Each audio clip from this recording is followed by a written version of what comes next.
a Gaussian model to predict or to calculate the different concentrations away from the ground, from the center line and the ground level. Okay, so we had your Gaussian model, and your Gaussian model actually gives you the averaging time for 10 minutes. Ibig sabihin, they have taken that concentration for around 10 minutes. Okay, but what would be the concentration if we use a different averaging time? Okay, so this is now our lesson, the dependence of concentration on averaging time. So of course, it's obvious that if you take a longer time to get the average concentration, the result would be lower compared to when you are going to use a shorter time. Okay? So, because dahil mas mahaba yung time na gagamitin mo for getting the average concentration, there would be effects of wind shifts and other atmospheric effects, no? That would affect your concentration. So, of course, yung pollutant mo will also disperse and distribute in the atmosphere. Kaya mas maliit yung concentration na makukuha mo if you take a longer time compared to say just a short period of time of getting an average concentration because konti lang yung interference ng atmospheric effects mo. Okay? So what is actually computed by your Gaussian model? Okay? Balik tayo sa slides. You remember your Gaussian model, ayan. Yung C natin dito is actually taken for 10 minutes. 10 minutes of time averaging. Okay. So dito, we see that for averaging times between 10 minutes to 5 hours, ayan, medyo pinapaus pa rin ako. For averaging times between 10 minutes to 5 hours, we now follow the equation given by Haino, 1868. That is CT equals C10 quantity 10 over T raised to 0.5. Okay, so this will now give you the concentration at any averaging time equals the concentration at 10 minutes, which is actually what is computed by your Gaussian model. Okay, quantity 10 over T raised to 0.5, where T is your averaging time, CT is your concentration for any averaging time T, C10 is your concentration for 10-minute averaging time, yun nga yung nasa Gaussian model ninyo, and take note that if the averaging time is less than 10 minutes, so that is very, very short, no? You should replace the exponent by 0. Okay? So ito lang yung by high, no? The dependence of concentration on averaging time. Okay, so let's make use of this formula. Actually, if you have noticed from the last example, ayan, saan na ba yung last example? Merong additional question on determining the concentration at an averaging time of 1.5 hours. So we did not answer that part because we were not yet done yet with the dependence of averaging time. Okay, so of course you would need the C10 or C sub 10, which is what is calculated from your Gaussian model. So before we continue, may I ask everyone, ay nag-time in na ba ako? Tama. Okay. Before we continue, may I ask everyone to open their cameras? Magkukuha lang ako ng screenshot. Good morning naman sa inyo, di ba?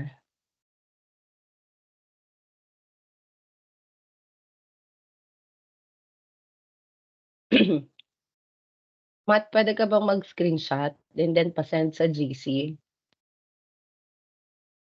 Yes, ma'am. Wait lang.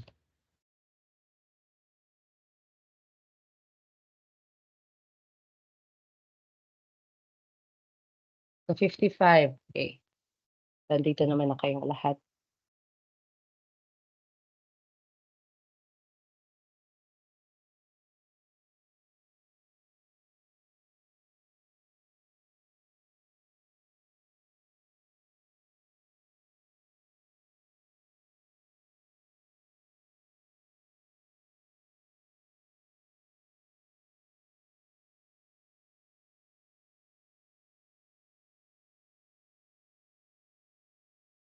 Okay na, Matt? Wait lang. Ngayon na po, ma'am. 1, 2, 3.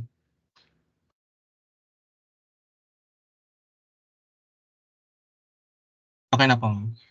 Thank you. Paki-send na lang sa GC. Okay, going back to our slides. Natanggal pala yung sharing.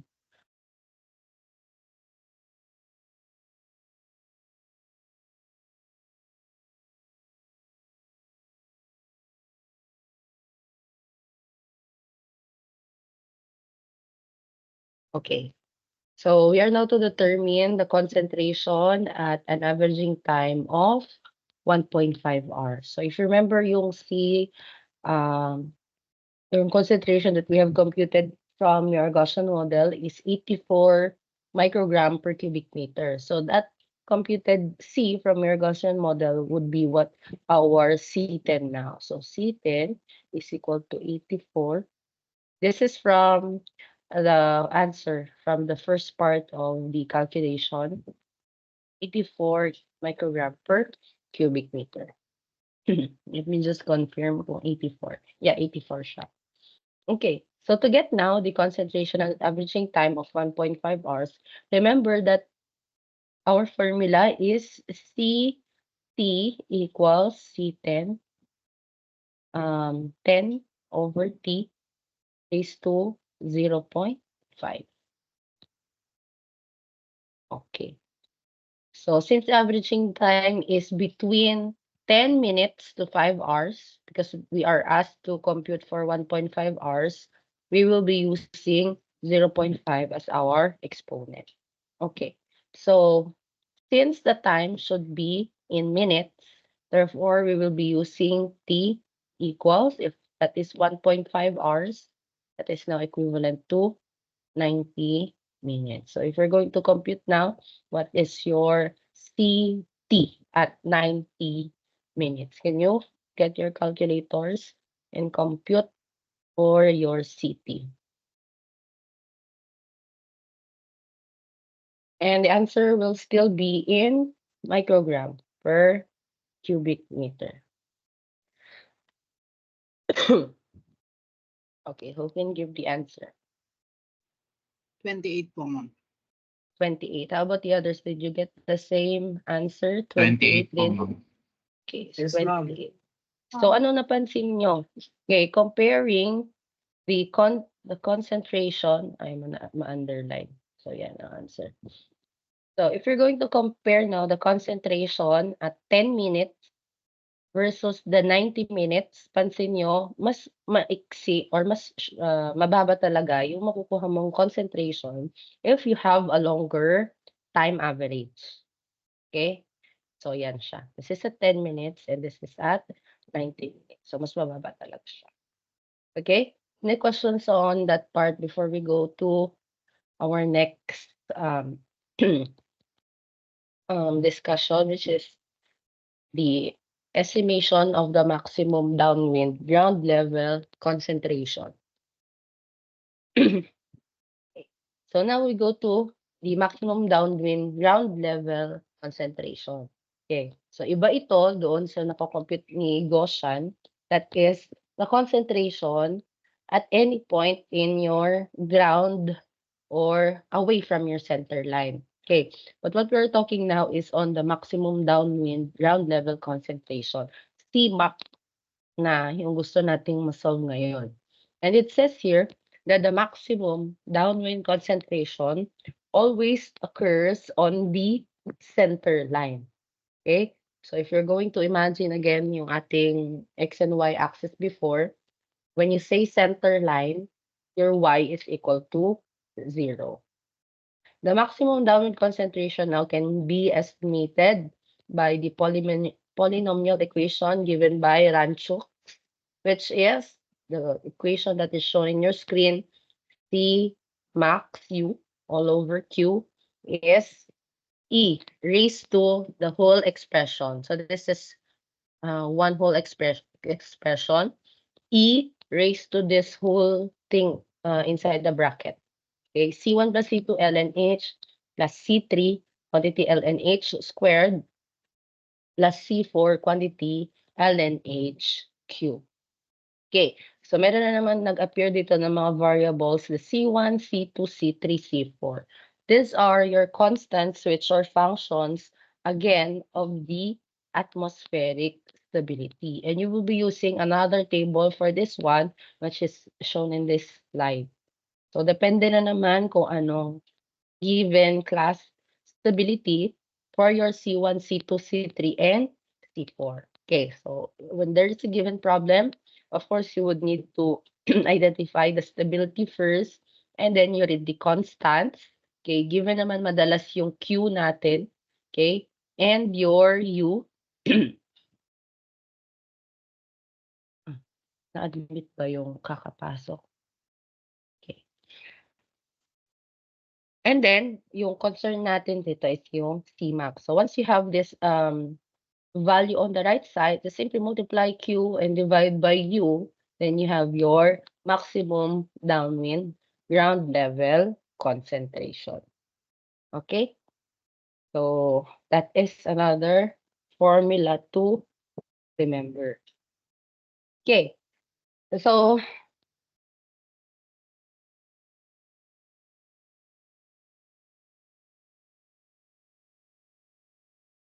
we have another formula of concern when estimating downwind concentration under an elevated inversion. So we have discussed the inversion layer before.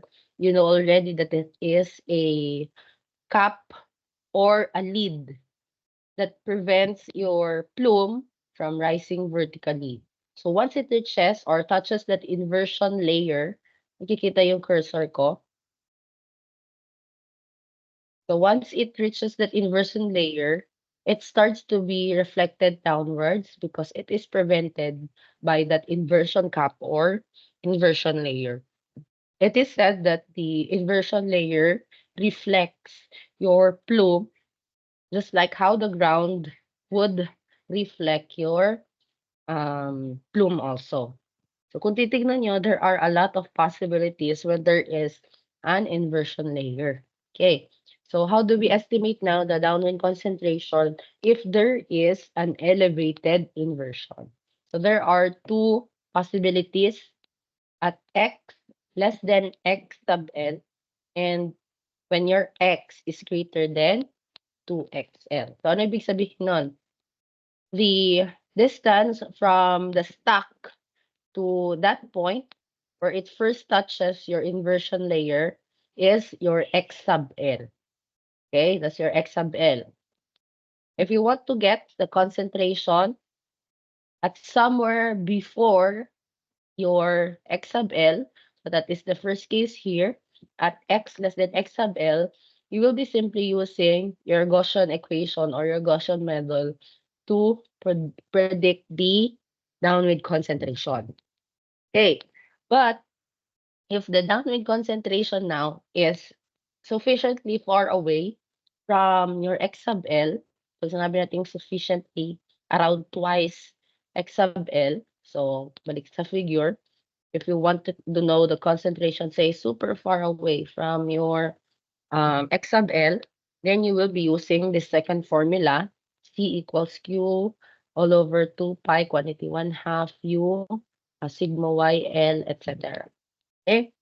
But for x sub L, for your x, which is between x sub L and 2x sub L, you need to interpolate between the concentrations calculated by the first formula and the second formula. So yan yung kaibahan ng concentration calculation if there is an elevated inversion. The formula now will be dependent on where you would want to calculate the downwind concentration. Kung before ba siya ng inversion layer or malayo sa inversion layer. Kung before, you use the Gaussian model, the Gaussian equation, na medyo malayo-layo, which is around or greater than 2 times the distance of your XL, you use the simplified second equation. If it is between, you need to interpolate between the two equations calculated. Okay, ang dami, no?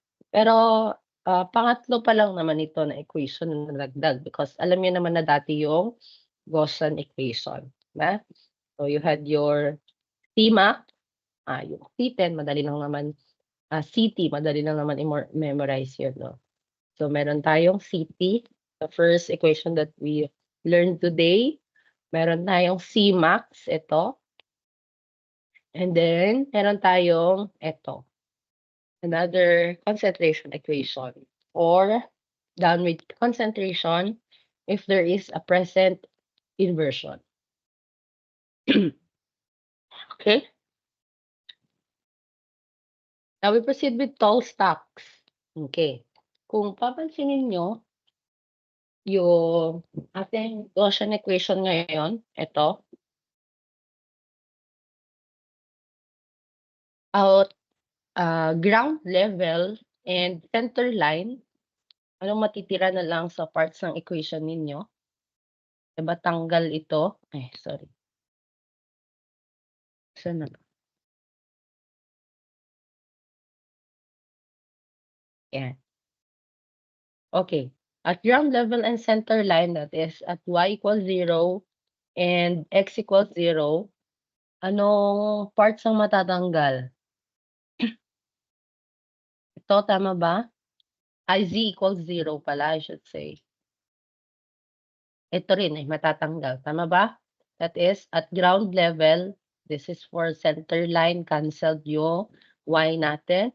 And then at ground level, z is equal to 0, cancel din yung L natin. So basically, this is only the parts of your Gaussian model that would be, that would remain if you are calculating for center line and ground level. And if you're going to look at the, if you're going to look at the relationship now of your concentration C to your H, ano mapapansin nyo? Excuse me.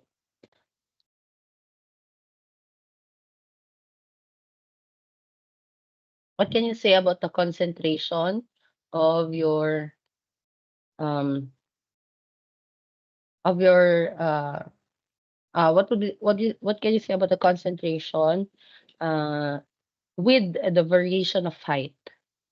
As the height increases, what happens with the concentration? Excuse me.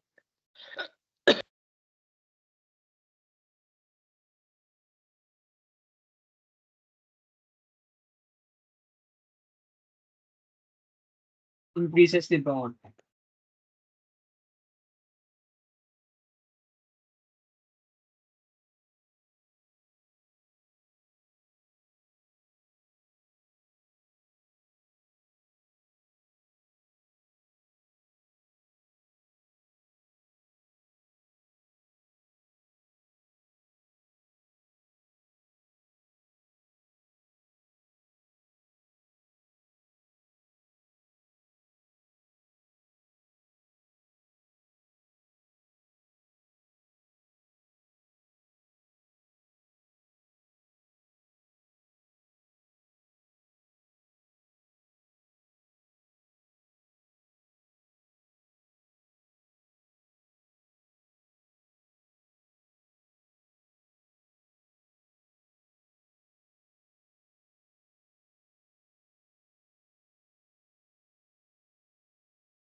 Okay. Saan na tayo? Maka-cancel ko ba itong part na ito? Ay hindi 'no, kasi 0 naman. 0, 0. Di may value naman 'no, yung h natin. So, paano baburahin 'to? Eraser. Okay. Okay, so what ba yan? Can you notice with the concentration as the height increases? Or imagine nyo na lang, as you go higher in elevation, what would you expect that would happen to your concentration? Downwind concentration.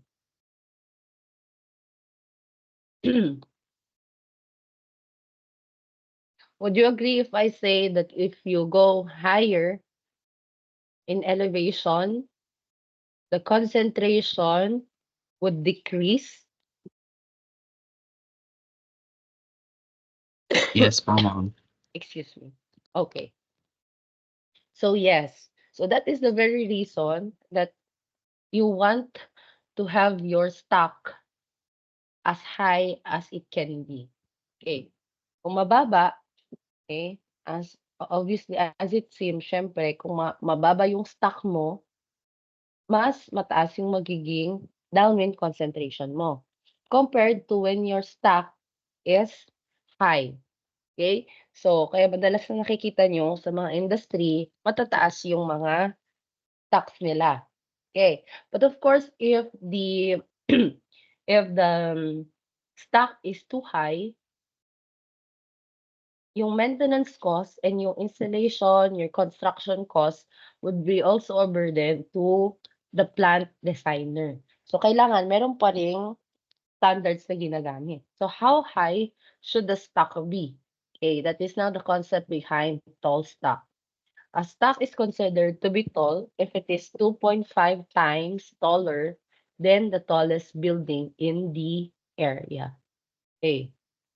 It is also defined as its stock which have gases with high buoyancy and exit velocity, which is greater than 1.5 times the maximum average wind speed, and exhibit significant plume rise and with large heat emission. So how large is large? So that is when it is greater than 10 megawatt. So this is the basis or the standards from the US EPA. Okay. Tall stocks are well modeled by the Gaussian model. So when you have a tall stock that is 2.5 times taller, you can immediately use your Gaussian model. Okay. Pero yun nga, how tall should your stock be? So it should be tall enough so that your downward concentration will not exceed the standard set by the DNR. Okay, meron yung mga values in your Dow. Okay. If your stock can now exceed that downward concentration, okay, then it is good the sign na masasabi mong your stock is already tall enough. Okay? So that is just for the tall stock. Now let's go to the design procedure for tall stock. So although hindi naman natin i-design thoroughly, we'll just review the steps on how to design the tall stock. Okay. First, we have to analyze the meteorology. So that's why the first part of our lecture was on the determination of class stability, meteorology, etc.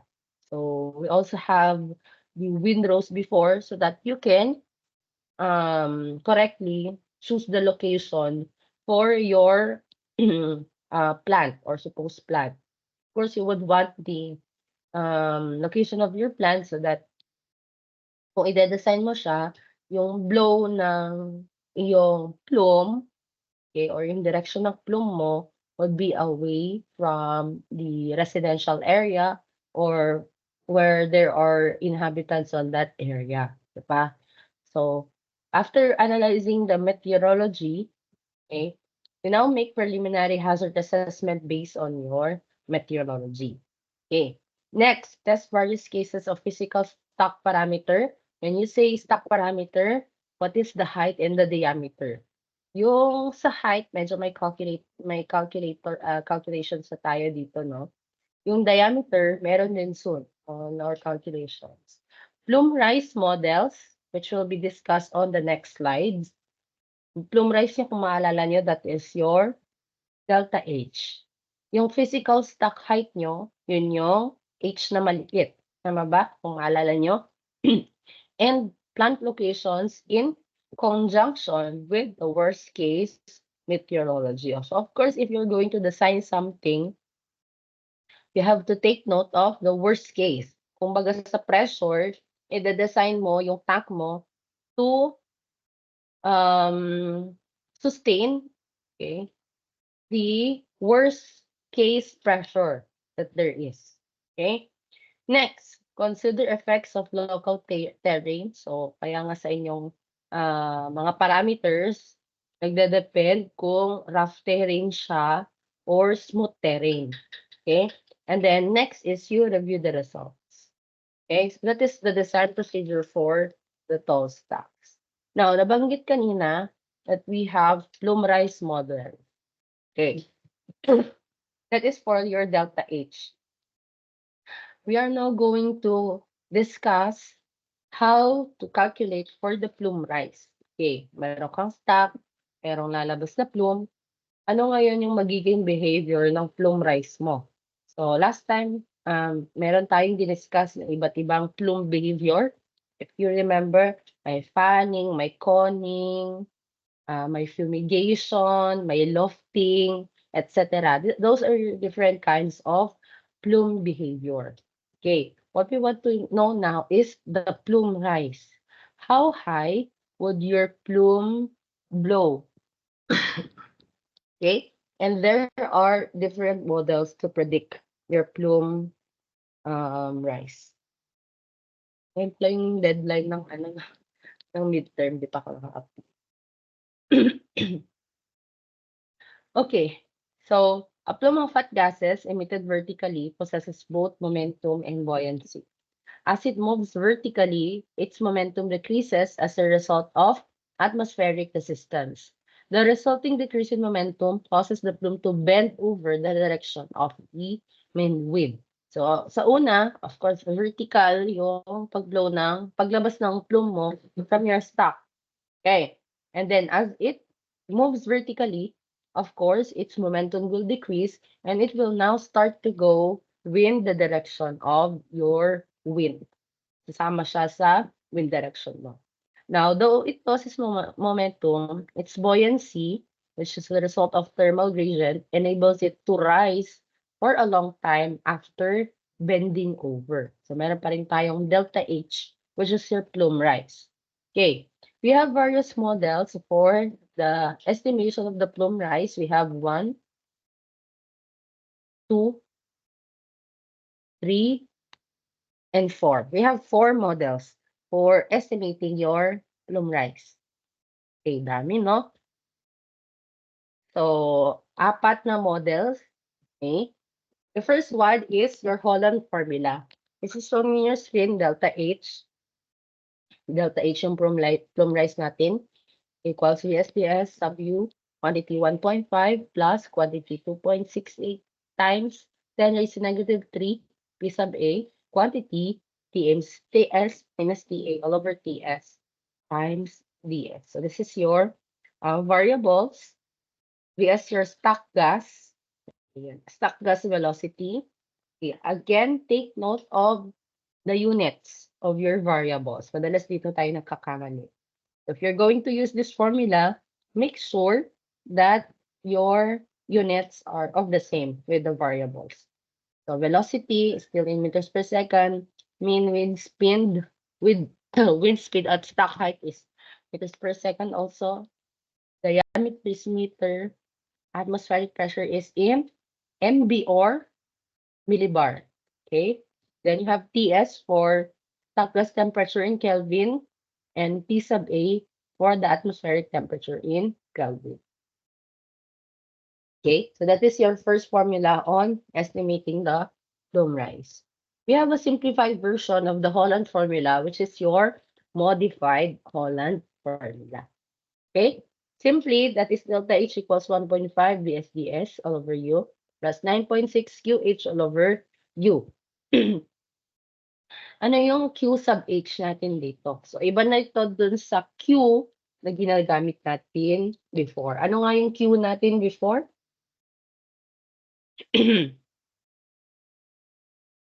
Doon sa Gaussian model natin, ano yung Q natin before? Oh, nakalimutan na kasi naka-index card naman. Q is your emission rate in microgram per second. That is yung walang sub-H. Okay. And so to differ it from the Q that we use from the Gaussian model, sa textbook same na Q yan. Okay. But for our calculations, we will use Q sub H for the heat emission rate in megawatt. Okay, so huwag kayong malito dun ha. Yung Q na walang um yung walang sub is emission rate in microgram per second, while yung Q sub H, as the name suggests, H, as the letter suggests, H is for heat emission rate in megawatts. Now, there is a note here that the Holland formula is only valid for neutral conditions. So, kung babalikan natin, anong class na ulit yung neutral condition?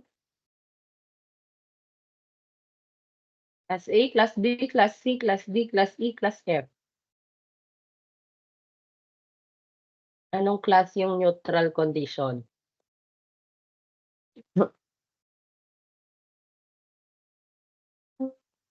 Ito rin yung condition when there is an overcast night or day. Anong D, class? ma'am. Class D D. po. So pag sinabing class D, ayan, diretso ko na kay modified Holland formula. Okay? Holland formula is valid for neutral conditions, but plume rise can be corrected for other atmospheric conditions, although hindi ganun ka-accurate if modified Holland formula is used for other atmospheric conditions. Okay, but suggested multiplicative correction factors are 1.2 for class A, 1.1 for class B, 0.9 for class E, and 0.8 for class F. So, anong ibig sabihin? Kapag other class, you have to multiply the whole thing by either 1.2, 1.1, 0.9, or 0.8. But again, as I have mentioned, this is only more accurate when it is used for class D or for neutral conditions only. Okay? So that is your second formula for second model for estimating plume rise. So pangalawa pa lang yan. Later on, we will continue. We'll have a calculation for the different plume rise. Okay, third one is the modified concave. Ayan, very simple. Delta H equals 101.2 quantity QH 0.444 all over U raised to 0.694. Yan, kaya tuwang-tuwa mga estudyante kapag ang tinanong is a calculation on the modified concave. Anyway, your reading assignment would be to locate all the formulas that we have so far in your Paris Chemical Engineering Handbook. Hindi ko kasi sure kung present na siya sa anong edition na ba ngayon? 10th edition ba? 9th edition na meron kayo. Okay, so I am not sure if all of the formulas are already in your 9th edition. So i-check nyo lang kasi malay nyo lumabas sa boards, di ba? So that is already a bonus for you. O meron naman sa handbook yung mga formula. And then, most of the time, direct subs din na lang naman yan. Okay, so reading assignment, you try to find all the formulas in your handbook. Meron yatang isa dyan na meron doon sa handbook mo. I'm not sure if it's the Gaussian model or the modified Holland. Okay, so subukan nyo hanapin. Ha? Kasi at the end of the day, ang kasama nyo lang naman na magbo-board ay si Perry. Walang index card. Si Perry lang talaga ang kasama din. Okay, so that is the third model, which is the modified concave. We now go to the fourth and the longest type of model to use, which is the Briggs plume rise model. But this is the currently used by the US EPA in all of their computer programs. Although lengthy siya, ito naman yung pinaka-ginagamit nila, which goes to say that this must be the most accurate model that is among the four models. Okay, So now in using the Briggs-Plumrice model, it will depend again on the stability. Okay. For neutral or unstable conditions, we have to solve first for F sub P, which is your buoyancy flux rate, which is m raised to 4 per cubic second. Formula is shown in your screen. G is your gravitational constant, 9.8 meters per second squared. Your MW there is your molecular weight of the stock gas emission in grams per mole. And P sub 0 is your standard sea level pressure, still in millibar. Okay, so first step pa lang yun. You have found the buoyancy flux rate. What is the next step? You compare it now with the value 55. Okay, if the value of your flux rate is greater than or equal to 55, you now compute for your X sub F, which is your downwind distance to the point of final plume rise, which is equal to 119 FB raised to 2.5. Okay? If it is less than 55, kung mas mababa ang flux rate mo sa 55, you use another formula which is 49 FB raised to 5 over 8. Okay. So after calculating, wala pa rin sa delta H dyan eh. Ang gusto nating ma-calculate is the plume rise, delta H. Okay. So after calculating yung X sub F, you can now go to the delta H calculation. So you will now calculate the plume as a function of downwind distance. So ito, kung titignan nyo, wala siyang pinagkaiba. Pinagkaiba dito. Yung nasa textbook actually is, this one is 3 over 3 na medyo malabo. So I'm still looking for the hard copy. Wala kasi yung hard copy ng textbook ko. Panawagan po sa nanghiram sa library, sa mini library natin, pakibalik na po.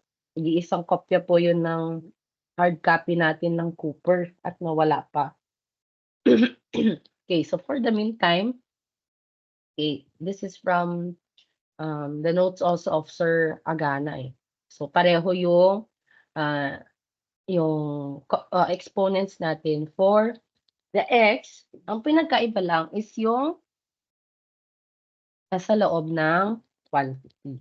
Okay, plume rise is a function of downwind distance. For x greater than or equal to x sub s, ito yung final plume rise nyo ha. And yung x natin is yung downwind distance, the usual x na ginagamit natin. How far away it is from your stock. Okay? So if that's the case, the value inside your parenthesis should be the x sub f. But if x is less than x sub f, the value inside your parenthesis should be x itself. Okay? Meron tayong sample problem dyan mamaya. Okay. Now, that is for unstable or neutral conditions. Medyo mahaba. So, review natin. Calculate for flux rate, FB. Calculate for XF. And then, finally, calculate for your delta H. Okay? Now, what about for stable conditions? So, dapat ay memoryaduhin nyo anong class, atmospheric class yung under stable conditions and atmospheric class yung under unstable conditions. So, balikan na nga lang natin. Ayan. So, if you're going to look at here, yung A, B, and C ninyo is under unstable. Okay. Yung D nyo ay neutral. Yung E and F nyo can be already classified as stable. Okay. So in your Briggs model, if your class is A to D, gamitin nyo yung first formula na na-discuss natin. yung my FB, and then my XF, and then my delta H. Okay, but if the class stability now is ENF, meron tayong simplified Briggs model, which is just this one. S is equal to Z all over TA, quantity delta theta all over delta Z. Where S is stability parameter, 1 all over S squared. So, pansin nyo yung S natin dito is capital S, ha? And the value inside your parentheses, delta theta all over delta Z is your potential temperature gradient, which is in Kelvin per meter. Okay, so that is temperature per distance. Temperature natin yung theta dito. So, our gradient would be in Kelvin per meter. Okay. So, for stable conditions, gaya ng sabi ko, it will only be used for E and F. Okay, class E and F. So, for class E, yung value inside your parentheses would be 0.02, and for class F, the value would be 0.035. Okay, and then what comes after calculating your S? Diretso na sa delta H. So, mas maiksi siya kapag stable yung condition mo at gagamitin mo ay Briggs-Plum model. Okay. So, for U, ano ulit yung U natin, class?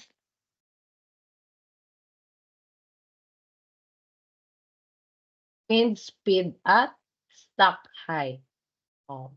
Tandaan na naman yung word, yung phrase natin na it should be at stock height. Okay? So, kung hindi naka-stock height, anong gagamitin? We have the power law to calculate for the wind speed at stock height. Okay. So how do we calculate now? Finally, for the plume rise, if U is greater than or equal to 1.5 meters per second, then simply your delta H can be computed this one. And if U is less than 1.5 meters per second, then delta H is 5 FB raised to 0.5, 0.25 times S raised to negative 0.375. Okay, so ang dami na naman nating formula. We have 4 models for estimating the plume rise. Iba pa later yung mismong design ng stock mo. Plume rise pa lang to.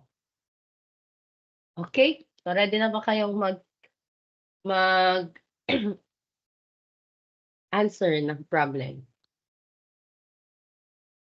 Yes, ma'am. Yes. O, answer mo to, Matt. Si Matt ba yun? Ay, si Carlos pala yun. Kala ko si Hindi. Daryl. Tahimik si Daryl. Nandito ba si Daryl? Ay, tulog pa si Daryl. Wala talaga siya. Wala siya, no? Ay, nako. Okay. So, let's have this problem. Tapusin lang natin itong problem na to. Actually, there are 2 problems. Yan. And then, done na tayo sa buong chapter ng air pollution, dispersion, and diffusion. Okay, so we have here for class D stability, calculate the final plume rise from a power plant stock given the following information. V is equals to 20, the diameter is 5, wind speed at stock height 6, Q sub H equals 40,000 kilojoules per second, pressure is 1,000 millibar, 280 atmospheric temperature, stock temperature is 400, and the molecular weight is 28.9 gram per mole. Use the modified Holland formula, the modified Concave formula, and the Briggs method. Okay. Of course, index card naman ito. So we put in your index card. So again, i-review nyo na lang or babantayan nyo is you have the same units as your as stated in your formula for direct substitution. Okay, so ito yung ating modified Holland formula. Delta H equals 9.5 VSTS plus 9.6 QH U. Okay, wait lang.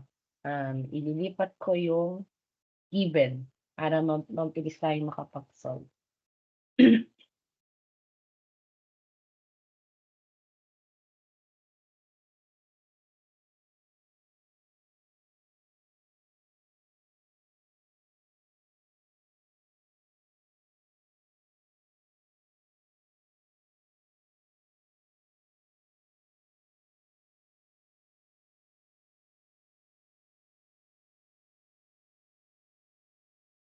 Asan na yung screen ko? Ayan. Okay. So, dito tayo.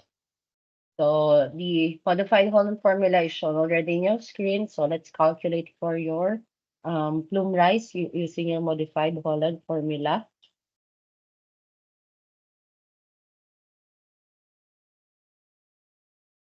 Ito. Yun. Laki na lang ante. Internet. Ay, baka tubig.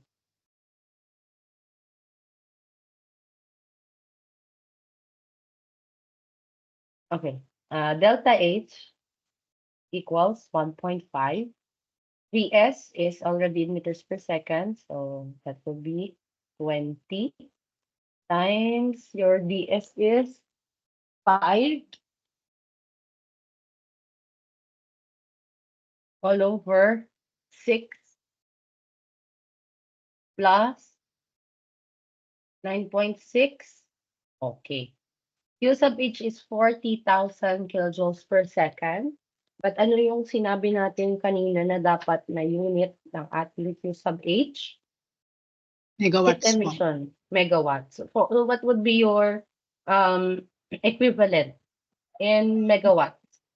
40 po, ma'am. 40 megawatts. 40. Correct.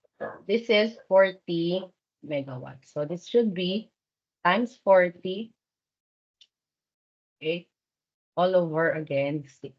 So yan lang, ganyan kabilis yung modified Holland formula. What is now your delta H? 89 po. 89. 35. Sorry. 89 Ano? ma'am, mali si Gaylord ma'am. 89, ma'am. Times to ha, times. 89 po, ma'am. Ano? Anong sagot nyo? Sandali. 89 89 po. Anong unit natin? Meters. 89 meters. Okay, so dahil plume rise yan, gano'ng kataas? So, in meters. Okay? So, ganyan kabilis ang modified Holland model. Okay. Okay, now let's compare it to the modified Konkawa formula. So, I already pasted here your modified Konkawa. So, direct na lang din ang substitution. 101.2 QH is 40, 0.444 all over 6 raised to 0.694. What is your answer using modified Konkawa?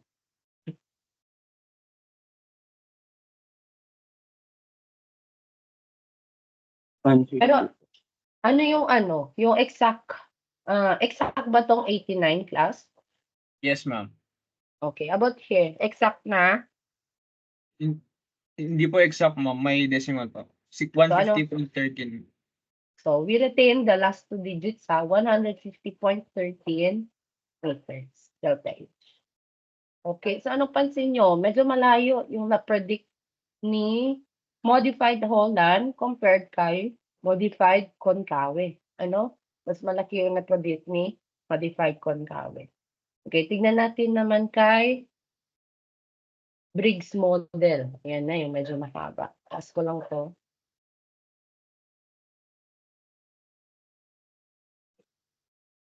So, Briggs model, again, we should calculate for FB first. And then, ayan. Hindi ko na i-paste yung, sandali. Para hindi na tayo mahirapan lumipat ng kabilang slide.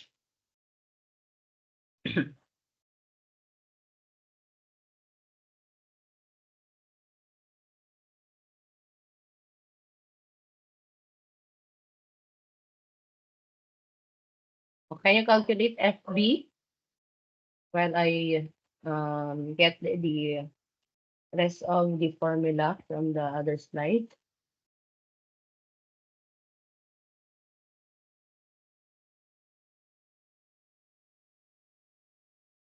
Hindi lumalabas ang cursor ko.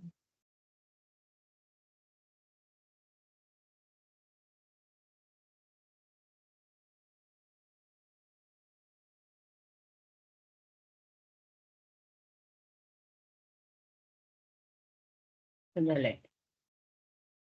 Sandali lang. Kasi hindi lumalabas yung cursor ko. Bakit ganun?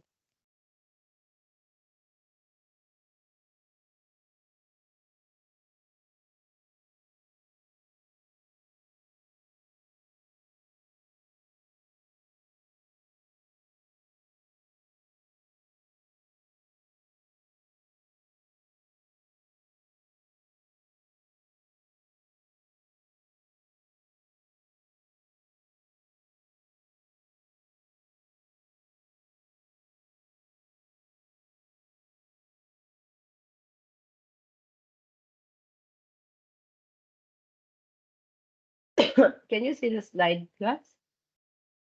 Oh, wala yung cursor ko kasi. Hindi po, ma'am. Wait lang.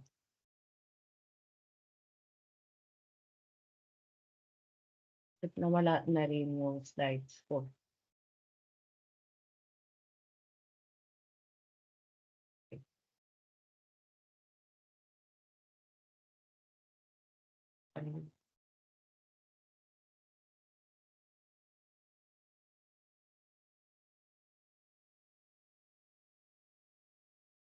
Okay, can you see my screen now?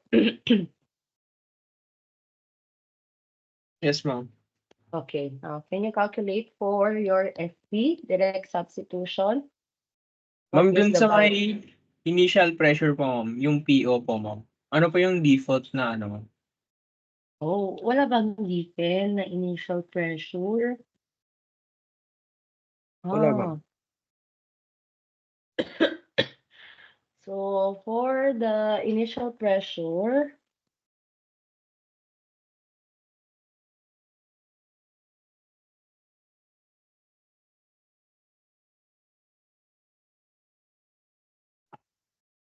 (101.3).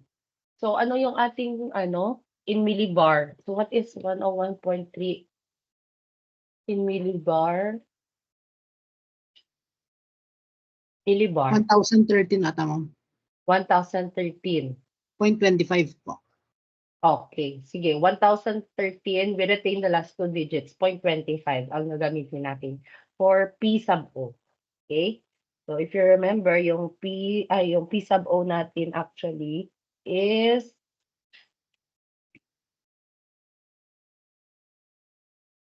standard sea level pressure. Okay? So 1,013.25 ang gagamitin natin.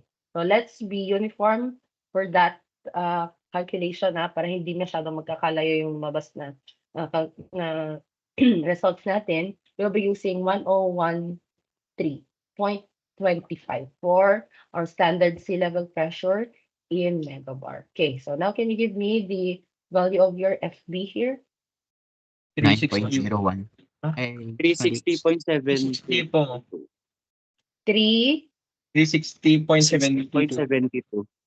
0.72. What is the unit of your flux rate? Yan yung may M4 kanina. Maalala niyo. M4. Ay, bakit?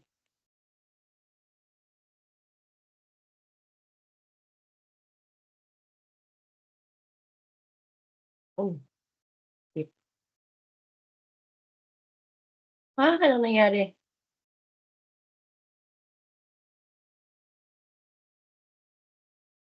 Ano yan? Saglit lang kasi may naniningil na internet. Saglit lang. So, i-flash ko lang yung ninyo. Nawala na delete ko yung iba ito. Mga pandemic feels. Ay, hindi tayo siningil. Bayad na tayo. Tubig yun, te.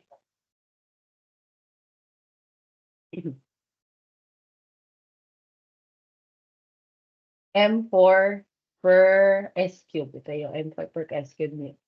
Okay. Did the rest get the same? 360.72.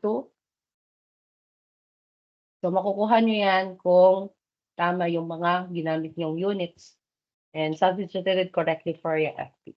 Then next, ano yung gagawin natin? We should compare it to the value 55. Okay. For FB, greater than equal to 55, we use the first formula shown here. XF equals 119, FB is 2.5. If it is less than, use the second formula. So since our value is 390, we use the first formula. Can you compute now for your XF using the formula here? Since this is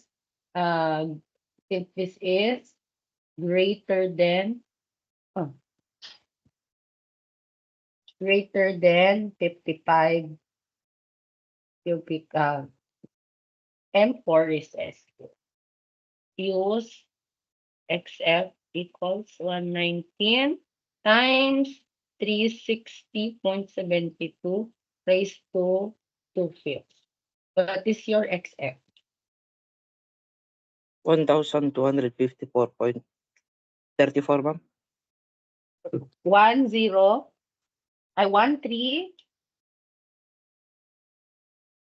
13. 12? Ang sagot mo? Hindi ko nakuha. 1,254.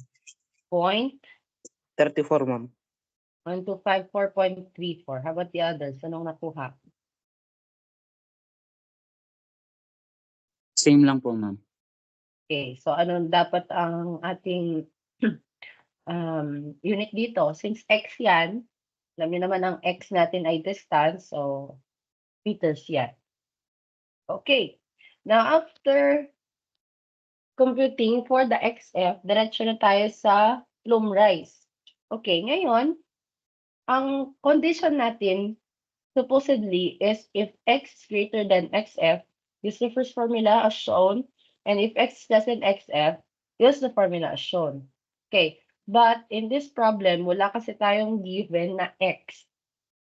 Okay, so if the problem is walang given na x, of course, it would be wise to use the first formula. Okay, so yan yung naging basis natin on why we have chosen to use the first formula. Okay, next meeting, I will try to find a example na merong given na x para makita nyo rin kung paano ba yung comparison. Okay, so for the meantime, in the given problem, walang given na x. So we use the first formula, okay, and that is, yan, 1.6 f raised to 1/3 all over u, quantity x sub f raised to 2/3. So what is your delta H now? 220.78 po. 220.78.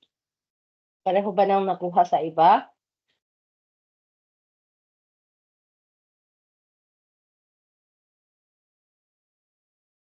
Ano po ang nakuha ng iba? 220.78 din. Okay. So, kita nyo, mas malayong mataas na naman yung calculated value from the Briggs model.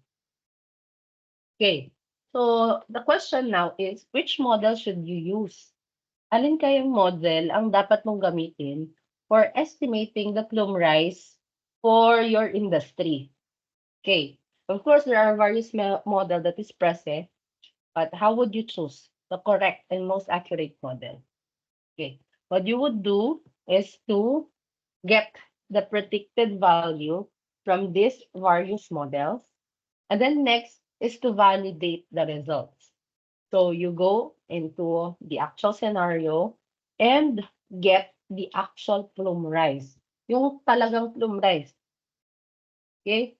Siguro meron silang mga measurement devices. Okay?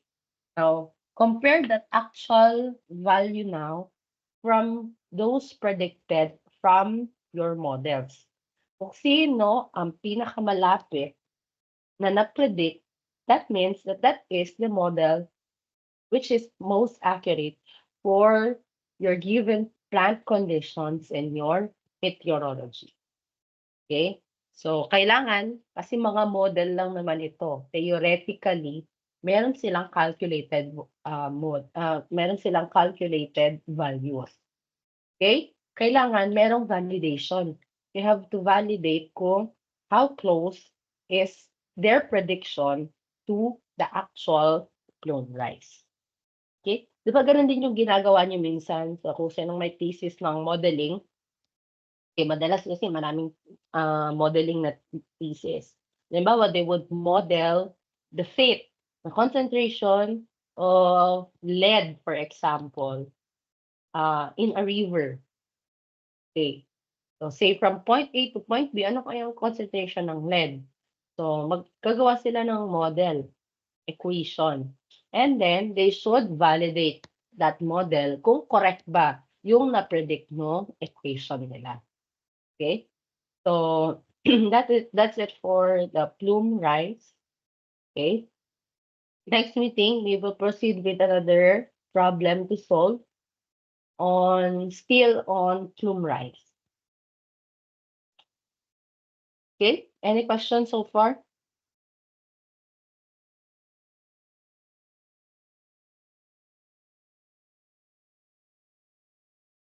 Oh, nawala na kayo. Meron ba question, guys? None po, Well, ma'am. So, ano yung pinakamadaling gamitin para sa inyo? So, tatlo pa lang naman kasi yung na discuss natin. Yung hindi natin na-cover is yung Holland formula, no? Ay, yung Holland formula, ayan lang naman siya.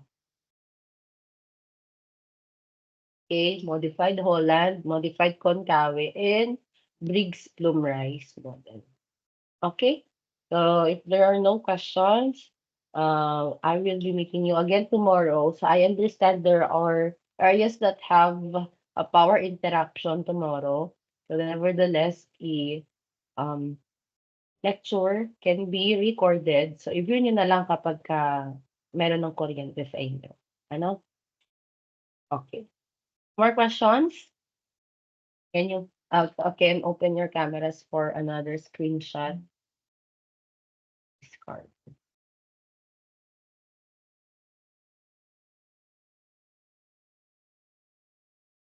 Ay, ang puti naman ng kilikili ni Carlos.